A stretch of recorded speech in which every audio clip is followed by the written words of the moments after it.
Now an important message. Recently, Tea Party activists have been busy spewing hatred and venom without actually thinking about the damage they were doing to the people who are already spewing hatred and venom. Of course, we're talking about the original hate preacher, Fred Phelps.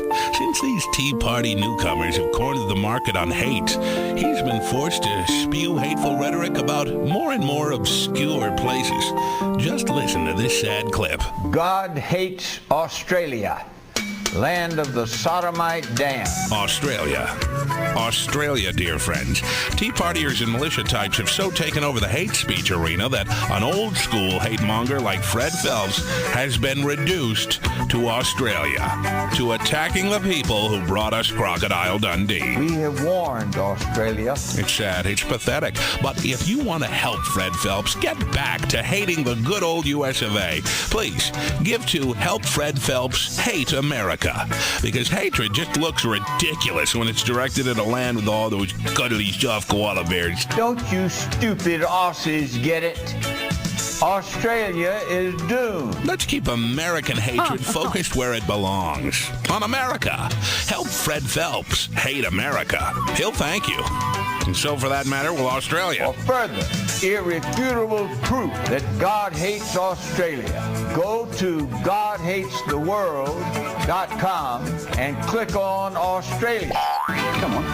Come and say g'day. I'll slip an extra shrimp on the barbie for you.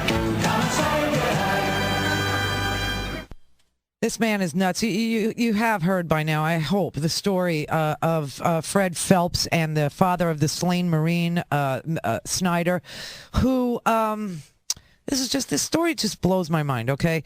You had a Marine who gave his life in Iraq, who came home in a body bag, and his father went to bury his son, and he had a funeral for his son.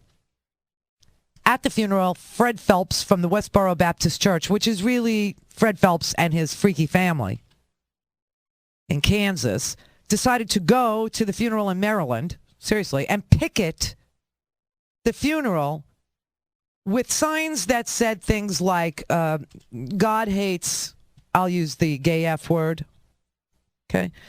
God hates the gay F word, and God hates America, and, thank God for dead Marines, because he believes that our nation is being punished for our tolerance of homosexuality.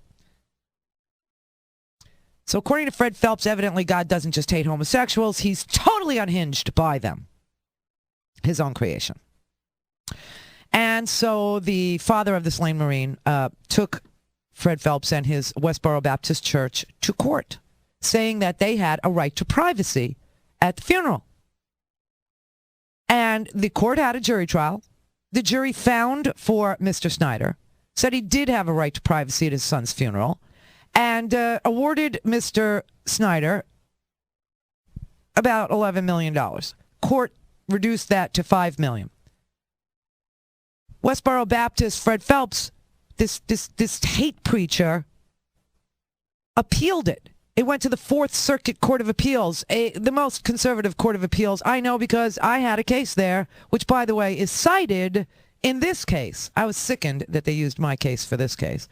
And they pulled out just, one little part of my case and used it to make the case for this hate preacher. I'm just nauseous about it because mine was a First Amendment case, obviously. And so the appeals court found out that the Supreme Court was going to hear it, which is good. So the appeals court decided to pass the buck and fined for the Westboro Baptist Church, probably to keep the case alive, so the Supreme Court would have what they call a ripe case. That was good. What was really disgusting was that the appeals court said to the family of the slain Marine that they now had to pay $16,000 to Fred Phelps to cover his cost of the appeal.